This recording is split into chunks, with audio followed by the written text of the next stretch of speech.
Hello, everyone. Uh, my name is Kumar Zhangdeli, and today my topic is pervasive monitoring and opportunistic security, defending the Internet's protocol.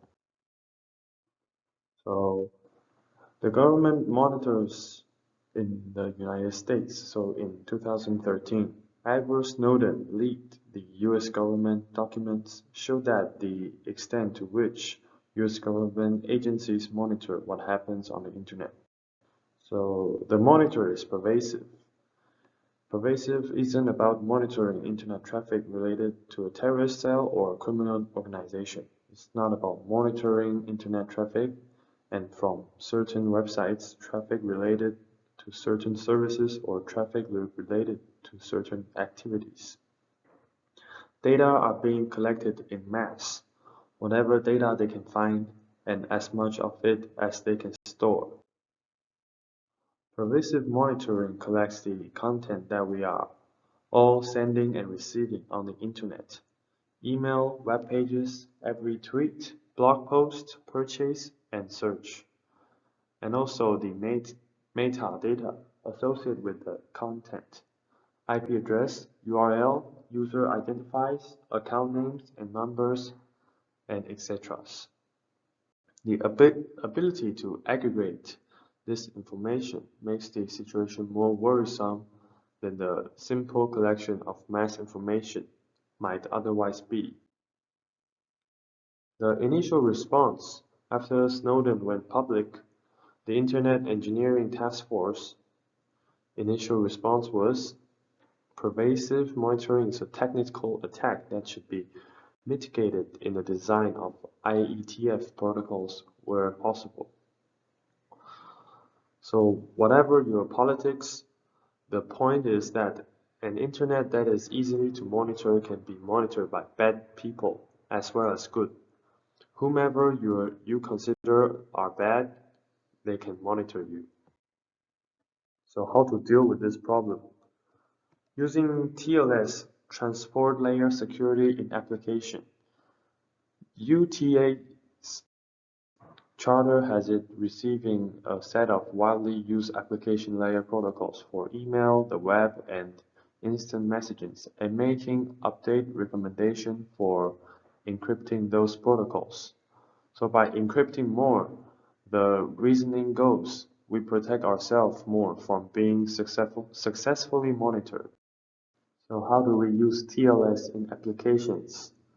The way we have normally used our TLS with websites is that through HTTPS URLs. When you visit your bank website, you use https://blank.example.com and your web browser negotiates an encrypted connection to the bank after verifying that the security certified the web browser presented is actually assigned to bank.example.com. Your browser then has it authenticated your bank as part of the TLS handshake.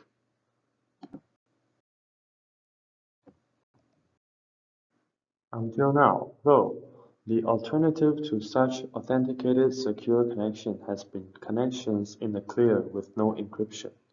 In other words, anything we didn't think was important enough to do significant verification on was transacted in full view of the pervasive monitors. It does not have to be like that. There is another way. Here comes opportunistic security. So the IATF has now published opportunistic security. Some protections most of the time. The concept is that we should adopt a model where we use no less than the weakest security we are willing to accept, but move toward the maximum protection that is available. The weakest we are willing to accept means that if we need fully authenticated secure encryption, we use that. And we don't settle for less. Maximum that is available means, for example, that when we would have accepted clear text, but unauthenticated encryption is available, we should use unauthenticated encryption instead. That is That doesn't protect us from targeting attacks or targeting monitoring. We haven't authenticated the other party in the conversation, but it protects us from pervasive monitoring, which is in-mass monitoring, as our traffic is encrypted and isn't readily available for analysis. So the two ways of implementation are: first, we no longer have all or nothing, means that a fully authenticated secure communication channel or else a communication in a clear that is anyone can monitor. Second, we will vary our communication security based on what's available in the instance. So there are some additional efforts from other working groups. So the DNS-based authentication of named entities, short DANE. So also the TCP increased security, TCP-INC, the DNS private exchange, DPR, IVE, secure inter-domain routing, SIDR, now close, keying and authentication for routing protocols, KARP. So for the DNS-based authentication of named entities, the working group has developed a protocol that allows HTTP clients to obtain servers, TLS keys, through Secure Domain Name Service, DNS, rather than using certified authorities as we do today. That working group is expanding its scope to cover protocols other than the HTTP and TLS, hoping to enable broader encryption used in other protocols.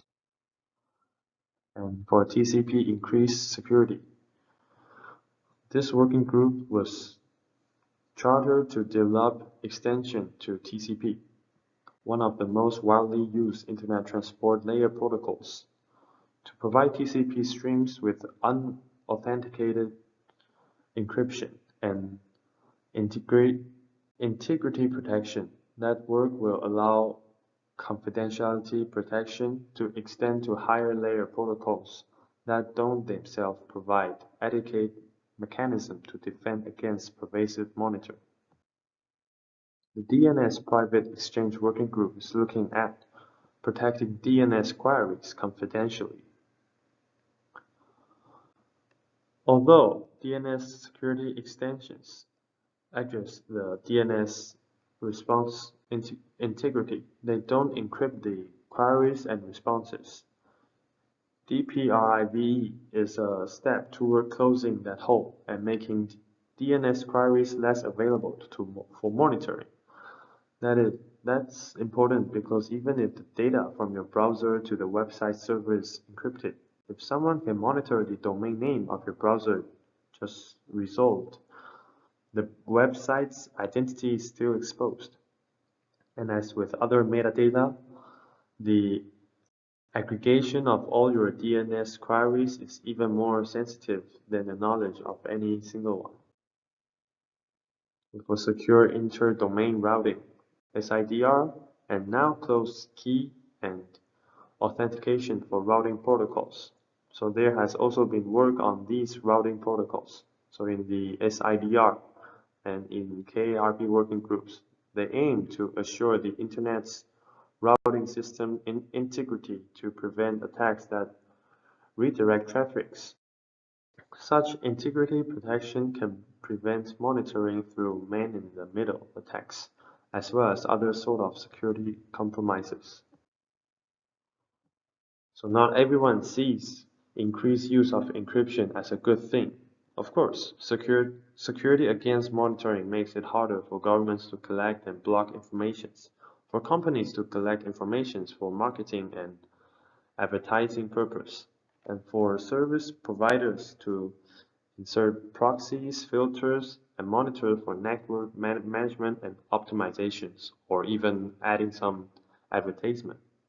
For some business models, it becomes harder to implement or unrealistic as we build more security into our protocols. We have to consider legitimate network management issues, but the bottom line is must be protecting the internet users and their ability to use the internet safely. So as the IETF and other standards development organizations and industry groups pay more attention to the issue of pervasive monitoring and implementing opportunistic security, we will produce protocols that are more secure. More recommendations and other guidance for these protocols secure use. And more interest in developing secure implementation in our networks. A more secure internet is a more open internet, so whose user can feel free to speak their minds, store their data, spend their money, and in general, use the internet service with less concern about being exposed to theft, data collection, and pervasive monitoring.